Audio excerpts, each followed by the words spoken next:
Hello everyone, आज हम बात करने वाले हैं फाइनेंस की दुनिया में दो सबसे बड़े नाम, एसेट्स और लायबिलिटी। आप ये वर्ड से डरिए मत, मैं आपको ईजिली इनको एक्सप्लेन करूंगा बहुत ही आसान तरीके से।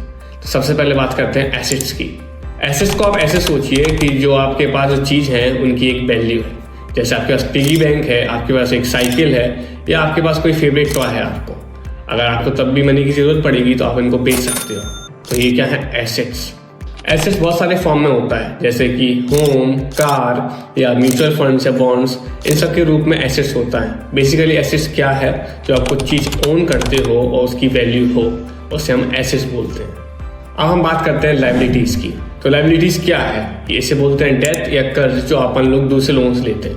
मान के चलिए कि आपने किसी दोस्त से अपने पैसे लिए, तो वो क्या हो गया? लायबिलिटी, क्योंकि आपको उस चीज़ का आपको पैसा देना है अपने दोस्त को। इसे लायबिलिटी कहते हैं। लायबिलिटीज़ भी बहुत सारे फॉर्म में होता है, जैसे कि car loan, home loan, education loan या क्रेडिट लोन। जो भी ये लोन होते हैं ये हमारे लायबिलिटीज़ में आते हैं। तो बेसिकली लायबिलिटी क्या है कि आप कोई भी चीज़ लेते हैं और आपका उसको डेथ या आपको उसका रिटर्न करना पड़ता है। मेनली जो देनदारी बोलते हैं अपन लोग, वो हमारे लायबिलिटी में आता है। लायबिलिटी क्या है? जो अपनी जेब से पैसा निकाल ले। और एसेट्स क्या है? जो अपनी जेब में पैसा डाल दे।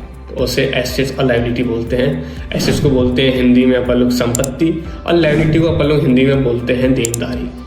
आई होप कि आपको एसेट्स और लायबिलिटी समझ में आए होंगे। अगर आपका कोई भी क्वेश्चन है तो कमेंट्स में जरूर बताना। ऐसे इंगेजिंग वीडियोज़ के लिए हम लोग को फॉलो कर लीजिए। आपको मिलता हूँ नई वीडियो में, तब तक के लिए बाय।